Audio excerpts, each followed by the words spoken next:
तो सबका क्वेश्चन एक ही होता है कि परफेक्ट एंट्री पॉइंट कैसे आइडेंटिफाई करें। ठीक है, तो मैंने ये चीज पहले भी आप लोगों को बता रही कि हमारा एक कॉन्सेप्ट है जिसको हम कहते हैं इतनी बेरिश होती तो ब्रेक कर देती है, इतनी बुलिश होती तो ब्रेक कर देती है। अब इतनी बेरिश होती तो ब्रेक करती या इतनी बुलिश होती ब्रेक करती को कहाँ पे कब और कैसे यूज करना होता है, आज हम उसको समझने वाले हैं जिस चीज से हमारी परफेक्ट एग्जीक्यूशन हो। ठीक है, तो मैं अपनी स्क्रीन शो कर देता हूँ आप लोगों को एंड ट्राई करना कि ज्यादा से ज्यादा लाइक्स का टारगेट रखो। ठीक है, एंड कमेंट करते रहना कि आप लोगों को क्या समझ आया और क्या नहीं समझ आया। देखो, सबसे इंपॉर्टेंट चीज, जब कभी भी हम लोग ये कॉन्सेप्ट पर्सनली यूज करते हैं तो ये कॉन्सेप्ट दो तीन जगह ही यूज होते हैं। पहला, एक फिब रिट्रेसमेंट में यूज होता है। जब कभी भी मार्केट का एक स्ट्रॉन्ग बुल मूव हो और उसकी रिट्रेसमेंट हो, या तो हम उस पर्टिकुलर पॉइंट में अपना इतनी बेरिश वाले कॉन्सेप्ट को लेकर आते हैं, या मार्केट का एक स्ट्रॉन्ग फॉल हो जो मेजर मार्केट का सपोर्ट हो, वहां पे कभी मार्केट दोबारा से गिरने आए, इस पर्टिकुलर पॉइंट में हम लोग यूज करते हैं। अदरवाइज बता दिया, एक फिब रिट्रेसमेंट की पर्टिकुलर पॉइंट में यूज करता हूँ। सेकंड, सेकंड में एक फिब रिट्रेसमेंट में यूज कर लिया। सेकंड, अगर कोई मेजर सपोर्ट एंड रेजिस्टेंस होता है जहां पे मार्केट ने क्लोजिंग दी थी, मैं वहां यूज करता हूँ। थर्ड, अगर यहाँ पे मैंने एक बुल मूव आया है, यहाँ पे एक अनवांटेड कैंडल बनी हुई है। ठीक है, अनवांटेड कैंडल मतलब तुम्हें पता ही है, अब मैंने बहुत बार बता चुका हूँ। अनवांटेड कैंडल बनी है, जिसने अनवांटेड कैंडल नहीं देखा, यूट्यूब में हमारी वीडियो होगी अनवांटेड कैंडल वाली, अब वो देख सकते हो। अब यहाँ से मार्केट ने एक मोमेंटम दिया, अगेन फॉल करा, स्टिल फिर रिट्रेसमेंट ही है, बट साथ के साथ अनवांटेड का जोन है इस पर्टिकुलर पॉइंट में। एंड और कौन कौन से पॉइंट में आप लोग मुझे कमेंट में बता देना कि कौन कौन से पॉइंट्स और हम लोग देख सकते हैं। अदरवाइज मैं कुछ इन्हीं पॉइंट्स में देखता हूँ जहाँ पे मुझे ये कॉन्सेप्ट यूज करना होता है। एक हाफ विक का कॉन्सेप्ट है, जब कभी ये मेरी विक बनी है और विक के हाफ विक वाले जोन में मेरी कोई कैंडल ऐसे आकर क्लोज हो जाए, जिसमें मैं बोल दूंगा कि अगर ये कैंडल इतनी बेरिश होती तो हाफ विक को ब्रेक कर देती। ठीक है, तो ये सारे कॉन्सेप्ट्स मैंने बता दी कि कैसे मैं अपनी इतनी बेरिश होती ब्रेक कर देती वाली कॉन्सेप्ट्स को यूज करूँ। स्पेसिफिक कॉन्सेप्ट्स हैं, स्पेसिफिक चीजें हैं। ऐसा नहीं रैंडम कोई भी कैंडल देख ली ये भी तो बुलिश है, अब मैं इसको भी बोलने बैठ जाऊं इतनी बुलिश होती ब्रेक कर देती, इतनी बुलिश होती ब्रेक कर देती। समझ पा रहे हो ना, लॉजिक्स एंड रीजन होने चाहिए। समझ पा रहे हो, लॉजिक एंड रीजन होने बहुत ज्यादा जरूरी है कि यहाँ पे आप जो उस कॉन्सेप्ट को यूज कर रहे हो तो कैसे कर रहे हो। डन। अब जरा हम लोग इस चीज को बैक टेस्ट करते हैं कि कब कहाँ पे कैसे हम लोगों ने इस चीज को देखा है पास्ट में और ये कैसे परफेक्ट एंट्री ली जाती है।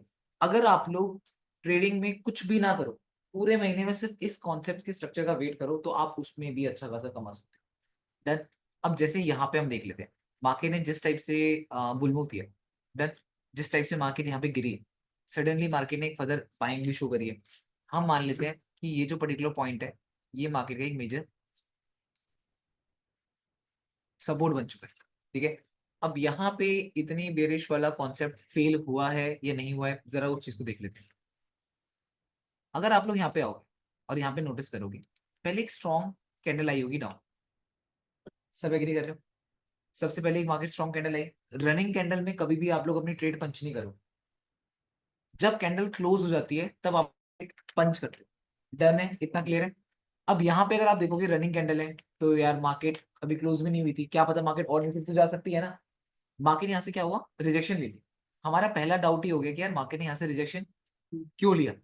अगर हम लोग यहाँ पे रिट्रेसमेंट यूज करते हैं, इस पर्टिकुलर जोन की मैं बात करूँ तो हम लोग बॉटम से फिब लगाएंगे। मैं आपको दिखा देता हूँ,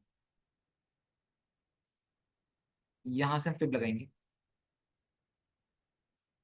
ये पर्टिकुलर पॉइंट। देन अगर आप 4 आवर टाइम फ्रेम में आओगे, तो जो ये आपकी इतनी बेरिश वाली कैंडल है उसने उस टाइम पे कितने परसेंट फिब रिट्रेसमेंट करी है, 50। उस टाइम पे कितने परसेंट रिट्रेसमेंट करी है आप लोग देख लो, 50% रिट्रेसमेंट करी है नहीं करी। एग्री। हम लोगों ने बता दिया था कि ऑलरेडी हाफ विक वाला कॉन्सेप्ट कहाँ पे और कब कैसे यूज होता है, पता लग गया। पहला फिब रिट्रेसमेंट, हाफ विक, हम सारे कॉन्सेप्ट को देखते रहेंगे। पहला हमारा आ गया फिब रिट्रेसमेंट, चलो ठीक है, यार इतनी बेरिश होती ब्रेक करती, फिर रिट्रेसमेंट आ गया, 50% के पास में मार्केट ब्रेक नहीं कर पाए। अब आप बोलोगे भैया मैं यहाँ पे बाय करूं तो स्टॉप लॉस बड़ा बन रहा है, विक के नीचे बन रहा है। एग्री। आप बोलोगे भैया मार्केट को ना हाफ विक टैप करने देता हूँ। अगर हाफ विक टैप करती है और मार्केट कोई स्ट्रक्चर क्रिएट करेगी, वो भी कहां पे स्ट्रक्चर क्रिएट होगा, लोअर टाइम फ्रेम में। याद रखना कि लोअर टाइम फ्रेम में स्ट्रक्चर क्रिएशन बहुत ज्यादा इंपॉर्टेंट है। और स्ट्रक्चर क्रिएशन कैसा होना चाहिए, अगर आप मेजर सपोर्ट से बाय कर रहे हो तो स्ट्रक्चर क्रिएशन उससे पहले तो गिर रहा होगा। जब गिर रहा होगा लोअर टाइम फ्रेम में तो ईएमए कहाँ होगी? ऊपर। क्यों? वो रेजिस्टेंस चेक कर रहा है, तभी तो मार्केट गिर रही है। यहां पे मार्केट उठने का ट्राई करेगी, स्टिल ईएमए भी ऊपर होगी। हम इस पर्टिकुलर पॉइंट में ये प्रेफर करेंगे बस हमारी मार्केट इस ईएमए का ब्रेकआउट थी, क्योंकि जब ईएमए का ब्रेकआउट हो गया तो बॉटम से हायर बन जाएगा, ईएमए नीचे आ जाएगी, सारी कंफर्मेशन है। हायर टाइम फ्रेम ने तो ऑलरेडी कह दिया था 50% रिट्रेसमेंट है। लोअर टाइम फ्रेम में प्रॉपर स्ट्रक्चर फॉर्म होने दो, और जब प्रॉपर स्ट्रक्चर फॉर्म हो जाएगा तो ईएमए का ब्रेकआउट हो जाएगा, और जैसे ही ईएमए का ब्रेकआउट लोअर लोअर लो से लोअर हाई कन्वर्ट, और यहीं से आप स्ट्रेट अवे अपना देख सकते हो। ठीक है, अब यहाँ पे बहुत बार कॉन्सेप्ट से फेल भी होते हैं, नॉर्मली चीजें है ना। अब अपन लोग यहाँ पे आ गए, मार्केट यहाँ से गिर रही थी, गिर रही थी, गिर रही थी। यहाँ पे अपना उस टाइम पे अभी हम लोग 4 आवर की बैक टेस्टिंग कर रहे हैं, 1 आवर की नहीं कर रहे, तो 1 आवर में भी तो बनेगी थी इतनी बेरिश वाला कॉन्सेप्ट, बट हम यहाँ पे भी 1 आवर को नहीं देख रहे हैं, हम किसको देख रहे हैं? 4 आवर को। 4 आवर में एक बहुत स्ट्रॉन्ग वीक बन गई। ठीक है, मार्केट उसके बाद फर्दर डाउन आई। ठीक है, डाउन आते समय आप लोगों को ये दिख रहा था, क्या सब एग्री करना? डाउन आते समय क्या दिख रहा था आप लोगों को? ये चीज दिख रही थी कि यहाँ से मार्केट गिरी थी, बुल मूव आया था, क्लोजिंग हुई थी। अब जब ये मार्केट फर्दर डाउन आई थी तो कहीं ना कहीं मार्केट ये हाफ को टैप कर दिया होगा, क्योंकि हायर टाइम फ्रेम में क्या बनी थी? विक बनी थी, बहुत स्ट्रॉन्ग। जो विक बनी थी वो कहां पे बनी थी? 50% फिर रिट्रेसमेंट में। अब लोअर टाइम फ्रेम में जब स्ट्रक्चर फॉर्म हुआ है, अभी तैयारी हो रही है, याद रखना अभी तैयारी हो रही है। मैंने क्या बात बोली थी?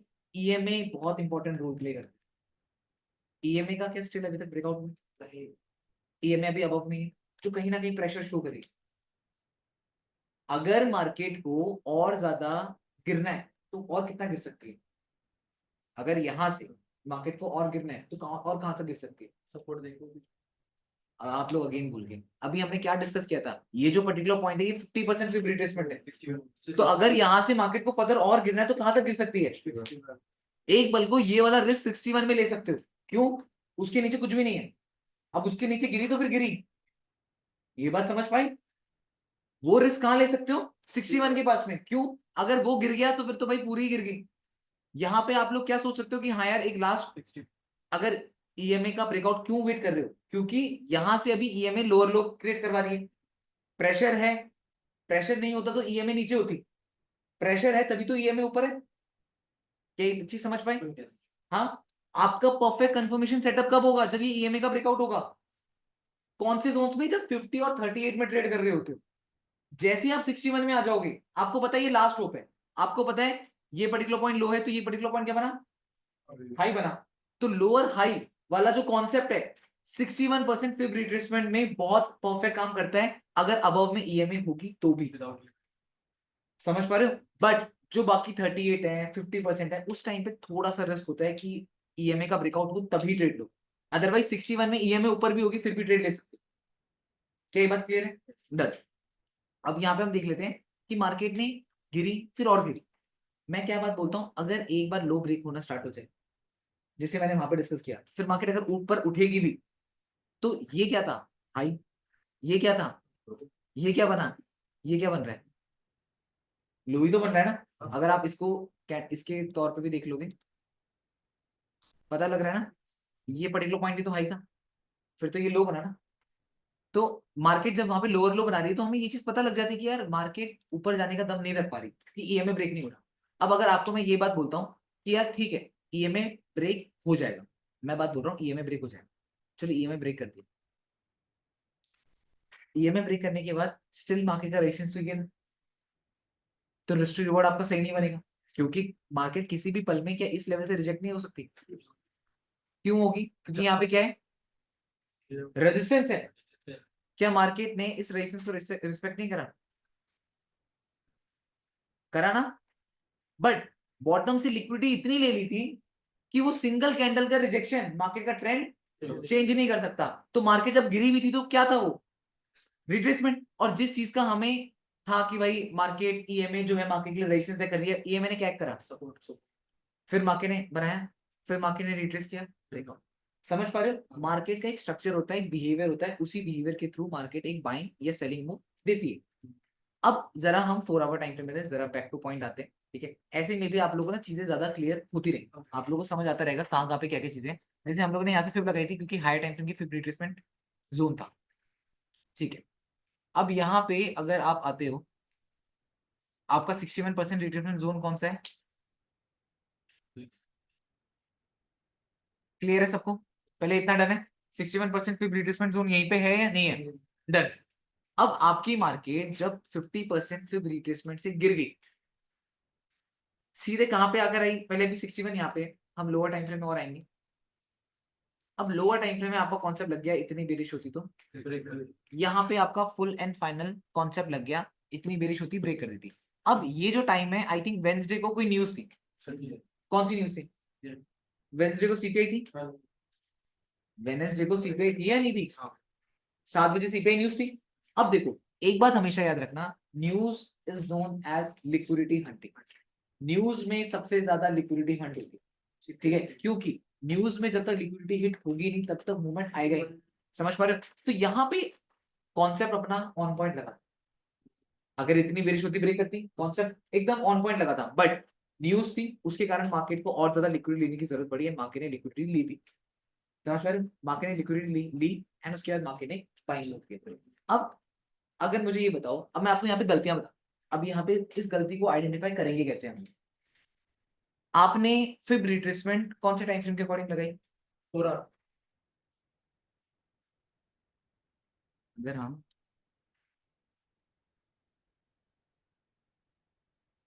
4 आवर के अकॉर्डिंग आपने फिब लगाई, अगर मैं डेली के अकॉर्डिंग लगाऊं तो भी तो मार्केट का 61 यहीं पे, ठीक है। अगर हम वीकली के अकॉर्डिंग लगाएं, ठीक है, वीकली में फिब लगाने का भी कोई चांस, सवाल ही नहीं बनता, डन। अब आप डेली में आ जाओ, आपने जहां पे अपना फिब रिट्रेसमेंट लगाया, अब मुझे एक बात बताओ, अगर आप ट्रेड ले रहे हो, ट्रेड लेते समय आप लोग किन चीजों का ध्यान रखते हो? मैंने आज ही आप लोगों को एक चीज पढ़ाई कि जब आप कभी ट्रेड ले रहे हो, तो ट्रेड लेते समय सबसे इंपॉर्टेंट चीज जो होती है वो होता है स्टॉप लॉस। और स्टॉप लॉस क्या सोच के लगाते हो? लिक्विडिटी जोन सोचकर। आज मैंने मॉर्निंग में एक चीज पढ़ाई थी आपको कि अगर आपको स्टॉप लॉस लगाना है तो क्या देख के लगाना होता है? लिक्विडिटी देख के लगाना होता है। आप लोग रैंडम स्टॉप लॉस मत लगाओ, भैया ये नंबर है इसके नीचे लगा रहा हूं, रीजन होना चाहिए स्टॉप लॉस के पीछे। भैया मैं स्टॉप लॉस यहाँ पे इसलिए लगा रहा हूँ क्योंकि यहाँ पे लिक्विडिटी है, यहाँ पे एक लिक्विडिटी पॉइंट है, मैं इस लिक्विडिटी पॉइंट के नीचे ऐसे लगा रहा हूं क्योंकि अगर मार्केट लिक्विडिटी लेने आएगी तो मेरा स्टॉप लॉस ले लेगी। सो इट्स बेटर ना, जब मुझे पता है अगर मार्केट को लिक्विडिटी की जरूरत पड़ेगी। समझ पा रहे हो? अब मान लो मेरा कोई अपोनेंट है, उसको प्यास लगी है, अब जहां पे वो खड़ा है और मैं खड़ा हूं, मुझे पता है वहीं पे पास में पानी वाले की दुकान है, तो मैं सबसे पहले पानी की बोतल छुपाऊंगा, प्रेफर तो यही करूंगा ना। क्यों? क्योंकि अगर उसको प्यास लगी है वो 2 मिनट में जाकर पानी पी सकता है, नहीं पी सकता? बट अगर मैं वो लिक्विडिटी हटा दूं उसकी, जहां उसको पानी पीना है, अगर मैं वही हटा दूं तो उसकी प्रोबेबिलिटी, समझ पा रहे हो नहीं समझ पा रहे हो? तो यही चीज मार्केट में होती है, जब कभी आप लोग ट्रेड ले रहे होते हो ना, तो सबसे पहला सबसे इंपॉर्टेंट रूल ये होता है, ट्रेड लेते ही सबसे पहले देख लो लिक्विडिटी कहां पर। अगर आपने डेली टाइम फ्रेम के अकॉर्डिंग भी फिब लगाई थी, 61 यहाँ पे है, एग्री। अब 61 अगर यहाँ पे है तो इसी के थोड़ी से नीचे आपका ट्रेंड कंटिन्यूएशन लिक्विडिटी है। इतना तो नॉर्मल सी आपको सेंस होगी कि अगर भाई कोई भी बंदा इस पर्टिकुलर पॉइंट से बाय कर रहा है, या उसने अगर यहां से बाय कर रखा हो, यहां से अगर बाय किया है, मार्केट इतना ऊपर गई, बहुत लोग होते हैं बहुत बड़ी होल्डिंग करते हैं, इतना ऊपर आने के बाद भी बंदा क्या नहीं करेगा? क्लोज नहीं करेगा। जब बंदा क्लोज नहीं करेगा तो वो क्या प्रेफर करेगा? ब्रेक इवन करना। सब एग्री कर पा रहे हो? अदरवाइज क्या करेंगे? ट्रेल करेंगे। भैया मैंने 100 पे ऊपर ऐसे लगा दिया, 200 पे, 300 पे, 400 पे, यही माइंडसेट होता है। अब अगर मार्केट जितना नीचे आई, पहले तो ट्रेडिंग वाले उड़े, अब जितना नीचे आई और, तो ये जिन लोगों ने यहाँ पे ट्रेड पंच करी थी, क्या वो भी उड़े? तो सबसे बड़ी लिक्विडिटी तो यही तो थी, ओपनिंग क्लोजिंग लिक्विडिटी। तो अगर आप 61% फिब रिट्रेसमेंट के बिहाफ में भी ट्रेड कर रहे हो, तो आपको ये पता होना जरूरी है कि अब इसके बाद नियर बाय लिक्विडिटी कहां पड़ी। तो आपको ये चीज पता लग गई थी कि अगर यहाँ पे आप बाय कर भी रहे थे तो नियर बाय लिक्विडिटी यहाँ पे। अब मैं आपको ये नहीं कह रहा हूं कि लिक्विडिटी टैप करते ही आप उठा लो, क्योंकि क्या पता लिक्विडिटी ये हो। समझ पा रहे हो? ये तो जोन है ना पूरा का पूरा। जब तक लिक्विडिटी जोन से रिजेक्शन नहीं आएगी तब तक एंट्री नहीं करनी। ठीक है, अब यहाँ पे अगर हम लोग देख लेते हैं 61% रिट्रेसमेंट जोन यहीं पे था। अब मैंने क्या बोला, अगर 61 टैप कर ले, लिक्विडिटी ले ले, ईएमए ऊपर होगी भी तो भी ब्रेक हो सकता है। समझ पा रहे हो? अब अगर आप यहाँ पे आओ 1 आवर टाइम फ्रेम में, स्टिल ईएमए ऊपर है बट लिक्विडिटी कितनी स्ट्रॉन्ग है, एग्री? आप यहाँ पे 30 मिनट में आ जाओ, 61 में इतनी बेरिश होती ब्रेक करती, बॉटम की लिक्विडिटी टैप करी जो कि डेली टाइम फ्रेम की ओपनिंग क्लोजिंग थी, मार्केट ने स्ट्रेट पे ऊपर मूव दिया, ईएमए ऊपर, स्टिल ब्रेकआउट दिया। क्यों? 61 एंड ईएम 61 एंड बॉटम की लिक्विडिटी लेकर आ रही है मार्केट। अब अगर आप 15 मिनट टाइम फ्रेम में आओ, कहीं ना कहीं आपको दिखने लग जाएगा कि मार्केट क्या कर रही है, ब्रेकआउट देने का ट्राई कर रही है। अब एक और चीज, अगर आप न्यूज में हो, क्या मैं प्रेफर करता हूं आप लोगों को कि आप न्यूज ट्रेड करो? नहीं, मैं आपको यही बात बोलता हूं ना, अगर 7 बजे न्यूज है तो कम से कम 7:15 7:30 का तो वेट करो, क्योंकि भाई न्यूज तो किसी के लिए भी अनप्रिडिक्टेबल है। मार्केट क्या मूव देगी, कैसे मूव देगी, हमें थोड़ा पता है। अब यहाँ पे अगर न्यूज थी कितने बजे, 7 बजे, अब ये कैंडल है 15 मिनट टाइम फ्रेम, तो ये कैंडल कितने बजे क्लोज हुई है, 7:15 पे। ये ओपनिंग टाइम होता है 7 o'clock, तो ये क्लोज कितने बजे हुई होगी, 7:15 में। जब ये 7:15 में क्लोज हुई, समझना 7:15 में क्लोज हुई, फिर भी तो कॉन्सेप्ट लग रहा है कि बॉटम से स्पाइक डाउन लेकर मार्केट 61 के पास में क्लोजिंग करी। स्टिल आप कहते हो भैया मैं 7:30 का वेट करना चाहता हूँ, लिक्विडिटी लेने के बाद मार्केट ने ऊपर क्लोजिंग दी। इसको इसने आपको अगेन बताया, अगर आप इसके और लोअर टाइम फ्रेम में जाओ, आपको क्या क्या पता लगने लग जाएगा कि भाई ये लो था, ये लो बना, ट्रेंड कंटिन्यूएशन टैप कर रही है, ऊपर आ रही है, ऊपर आ रही है, हल्की सी रिट्रेसमेंट भी अब आपको पता लग जाएगा कि भाई मार्केट ने ईएमए को भी कवर अप कर दिया। क्या ये चीज समझ आ पाई? ठीक है, ऐसी कॉन्सेप्ट्स को हम जब बार बार समझते रहेंगे तब जाकर आप लोग ज्यादा परफेक्ट हो पाओगे। अदरवाइज आप लोग ये सोचोगे भैया एक ही बार में परफेक्ट हो जाए, तो एक बार में परफेक्ट तो कोई बंदा हो ही नहीं सकता। ठीक है, अब ये तो इतनी बेरिश वाला कॉन्सेप्ट न्यूज के टाइम पे हुआ, जब न्यूज का टाइम नहीं होता, उन उन पर्टिकुलर पॉइंट्स में इतनी बेरिश वाले कॉन्सेप्ट्स कैसे या इतनी बुलिश वाले कॉन्सेप्ट्स कैसे काम करते हैं। अब अगर हम यहाँ पे आते हैं, सब एग्री कर रहे हो? यहाँ पे ये स्ट्रॉन्ग कैंडल यहीं पे क्लोज हुई, यहाँ पे पास्ट में क्या था, ये रेजिस्टेंस। मैंने अभी बात बोली थी कि अगर हम लोग कभी भी इतनी बुलिश या इतनी बेरिश वाला कॉन्सेप्ट यूज कर रहे हैं, तो पहला पॉइंट क्या रहता है, हमें या तो ये देखना है क्या वो फिब रिट्रेसमेंट के कॉन्सेप्ट हैं, सेकंड चीज क्या वो सपोर्ट एंड रेजिस्टेंस के कॉन्सेप्ट हैं, थर्ड चीज क्या वो हाफ वीक के कॉन्सेप्ट हैं, फोर्थ वीक क्या वो अनवांटेड कैंडल के कॉन्सेप्ट हैं। हमें ये ढूंढना पड़ेगा। समझ पा रहे हो? रैंडम कोई कैंडल चल रही है, भैया इतनी बुलिश होती ब्रेक कर दी, अरे बुद्धू ये तो सोच कि वहां पे कुछ बना था या नहीं बना था, वहां पे कुछ था या नहीं था। तुम भाई कैंडल है वो तो बुलिश ही बनेगी, कैंडल है वो तो बेरिश ही बनेगी। अब तुम सबको यही बात बोलने लग जाओगे तो क्या फायदा? समझ पा रहे हो ना? अब यहाँ पे आपकी कैंडल क्लोज हुई, मार्केट गिरी एंड मार्केट ने यहाँ पे इसको एज अ रेजिस्टेंस सेट करा। अब नॉर्मली चीज है, अगर आप इसको लोअर टाइम फ्रेम में जाकर कहीं ना कहीं देखोगे, तो मार्केट ने यहाँ पे कुछ ना कुछ कहीं ना कहीं कैसे ना कैसे कोई ना कोई स्ट्रक्चर क्रिएट करना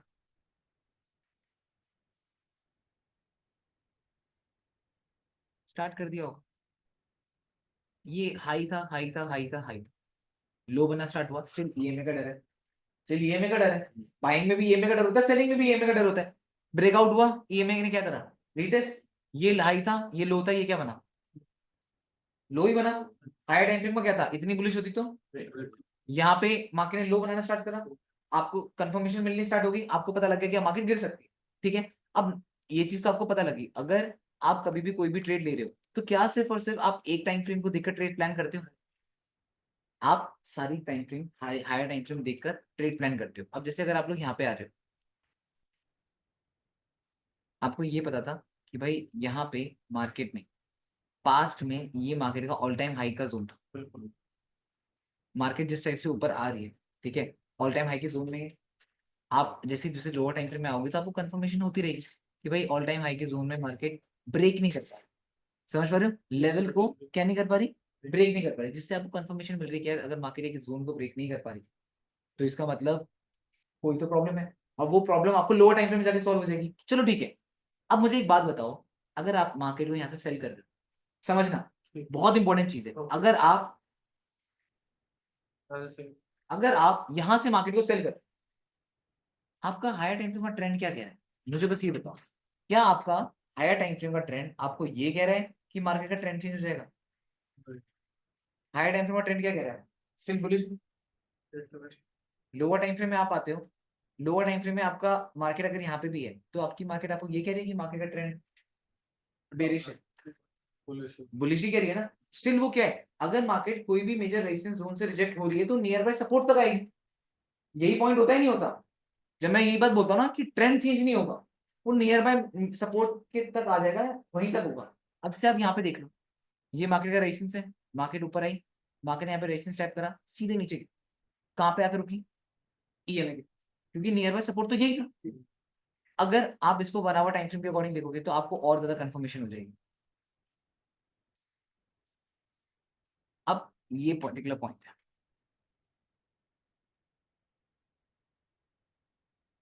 ठीक है, आप 2-3 चीजें यूज कर सकते हो। पहला, क्या आपके लिए ये पर्टिकुलर पॉइंट आपका सपोर्ट है? दोबारा सोचो, क्या मार्केट ने यहाँ पे इसको सपोर्ट टैप किया था? क्या मार्केट ने इसका ब्रेकआउट दिया था? क्या मार्केट ने इसका रीटेस्ट किया था? क्या मार्केट ने अगेन इसको सपोर्ट टैप करा? करा ना? तो ये कैंडल क्या बन गई? Unwanted candle. बात समझ आ गई? मार्केट ने अगेन बुल मूव दिया, और जब मार्केट गिरी तो मार्केट ने इसी लेवल को क्या बनाया? सपोर्ट। फिर मार्केट अगेन उठी, जब ये स्ट्रॉन्ग प्रेशर वाली रेड वाली कैंडल आई तो वो सपोर्ट की तक नहीं पहुंची, जिससे हमें कंफर्मेशन मिल गई कि ट्रेंड क्या था? अप ट्रेंड था। अगर वो सडनली गिरी है तो जस्ट वो नियर बाय सपोर्ट के पास तक गिरी है। अगर वो गिरी भी है तो सपोर्ट के पास तक गिरी है, क्रॉस नहीं करा। और आपको पता है, कभी भी एक हेल्दी अप ट्रेंड होता है तो वहां पे बाय कहां से होगा? सपोर्ट से ही तो होगा, तो मार्केट को सपोर्ट तक तो आना ही पड़ेगा। अब यहाँ पे अगर हम लोग देखें, चलो ठीक है, एक ये तो सपोर्ट हो गया, साथ ही साथ क्या ये एक अनवांटेड कैंडल थी? ये छोटी सी, क्या यहाँ पे अगर मैं आपको बस इतना सा बोल दूं, ये सब हटा दो, क्या मार्केट ने यहाँ पे इसको सपोर्ट सपोर्ट टैप किया था? इस जोन को सपोर्ट बनाया था मार्केट ने, सपोर्ट बना के बुल मूव दिया था, ब्रेकआउट तो हुआ था, बट अगेन कहां पे आ गई? इसी सपोर्ट के पास में। ग्रीन वाली कैंडल भी यहीं से उठी थी, अगली जो इतनी स्ट्रॉन्ग कैंडल थी वो कहां पे आके रुकी? सपोर्ट में रुकी। जब वो अगली रेड वाली कैंडल सपोर्ट में आके रुकी, इससे आपको क्या कंफर्मेशन होती है? इतनी बेरिश होती तो ब्रेक कर देती। अब आप बोलोगे भैया नियर बाय लिक्विडिटी कहां पड़ी है? अब दोबारा समझना, मैंने क्या बात बोली। मैंने ये बोला, अगर हम कहते हैं इतनी बेरिश होती तो ब्रेक कर देती, ब्रेक करती। अभी हम लोगों ने यही कॉन्सेप्ट हायर टाइम फ्रेम में भी देखा था, इतनी बेरिश होती ब्रेक करती, वहां पे फिब रिट्रेसमेंट का कॉन्सेप्ट लग रहा था। अब उस फिब रिट्रेसमेंट कॉन्सेप्ट में अगर हम ट्रेड ले रहे थे, मार्केट और नीचे आई थी, क्या लेने आई थी? लिक्विडिटी। ठीक है, यहाँ पे सपोर्ट है, तो अब नियर बाय लिक्विडिटी कहां पड़ी है? अनवांटेड के पास में। तो आप प्रेफर करोगे ना कि अनवांटेड के नीचे ही स्टॉप लॉस रखो। समझ पा रहे हो? आपको ये पता लग गया कि लिक्विडिटी जोन यही है, अब मैं इसी के पास में ऐसे रखूंगा। अब वो नॉर्मल चीज है, अब आपका लक बैठे या ना बैठे, मार्केट अगर वो टैप, जैसे मान लो ये जो जोन था, हाँ, अब आप इस विक के नीचे तो कम से कम रखोगे ही रखोगे। जब ऑलरेडी ये विक ट्रिगर हो चुकी है, इसके बाद आप लोग इसके ऊपर थोड़ा रखोगे यार, इतनी तो कॉमन सेंस है। जब ये विक बनी थी तो इसलिए लो के नीचे ही तो सोचोगे। तो मार्केट अगर अगेन डाउन आई भी थी तो इसने क्या टैप करा? अनवांटेड। जिसने क्या अगेन लिक्विडिटी ली? लिक्विडिटी ली या नहीं ली? अगेन ऊपर आई या नहीं आई? अभी हमने पढ़ा था कि हम लोग इतनी बेरिश वाला कॉन्सेप्ट फिब में यूज करते हैं, अनवांटेड में भी यूज करते हैं, एंड सपोर्ट एंड रेजिस्टेंस में भी यूज करते हैं। सपोर्ट रेजिस्टेंस वाला बता दिया, अनवांटेड वाला बता दिया, और लिक्विडिटी वाला फिब वाला भी मैंने आपको बता दिया। तो यहाँ पे आप लोग देख सकते हो मार्केट ने कैसे टैप करा, और लिक्विडिटी लेने के बाद मार्केट नहीं गिरा। और आपको पता है जो इतनी स्ट्रॉन्ग कैंडल गिरी, ट्रेंड तो इसने चेंज ही नहीं करा। भाई क्या इस कैंडल ने लो बनाया? भाई इसका काम होता तो लो बनाती। एक्चुअल में मार्केट का स्ट्रक्चर चेंज नहीं हुआ, सिर्फ इसने डराया। समझ पा रहे हो ना? खाली जोन में घूम गई है ये, इसने खाली जोन में रेस लगा दिया आप लोगों के साथ, जिसमें आप लोग डर गए, मैनिपुलेट करा। आप लोग के माइंड में क्या डर गया? सेलिंग है। बट अगर आपको ये पता होता कि ट्रेंड क्या चल रहा है तो क्या आप लोग सेल करते? आप तो खुश होते कि ये तो सपोर्ट में आ गई। और सपोर्ट में कैसे आई? सेलर्स को लेकर। अब सेलर्स क्या करेंगे सपोर्ट में? सेल करने में। हाँ, बहुत सारे लोग के स्टॉप लॉस फिगर होंगे इस रैली में, इस रैली में उनके स्टॉप लॉस फिगर होंगे, और जो लोग यहां से सेल कर रहे हैं वो भी उड़ेंगे। समझ पा रहे हो? तो पता लग गया मार्केट कैसे मैनिपुलेट करती है, कैसे क्या क्या स्ट्रक्चर फॉर्म होता है। ठीक है, तो ये मैंने आपको तीनों कॉन्सेप्ट बता दिए, कैसे आप लोग अनवांटेड कैंडल का यूज, हाफ विक का यूज एंड फिब रिट्रेसमेंट का यूज करके इतनी बेरिश वाले कॉन्सेप्ट को यूज कर सकते हो। और आप लोगों को ये पता लग गया कि स्टॉप लॉस कैसे लगाया जाता है। सबसे इंपॉर्टेंट चीज ही मार्केट में ये होती है, मैं हमेशा से एक ही चीज समझाता हूँ, सबसे इंपॉर्टेंट चीज होती है मार्केट में स्टॉप लॉस को लगाना। स्टॉप लॉस कैसे लगाया जाता है? लिक्विडिटी जोन को आइडेंटिफाई करके, कहां पे लिक्विडिटी जोन है वो देखकर स्टॉप लॉस लगाया जाता है। स्टॉप लॉस किसी भी विक को देखकर, बॉडी को देखकर नहीं लगाया जाता। ठीक है, तो आई थिंक आप लोग इसको लाइक कर देना, जितने ज्यादा आप लोग लाइक कर सको आप लाइक करना। ठीक है।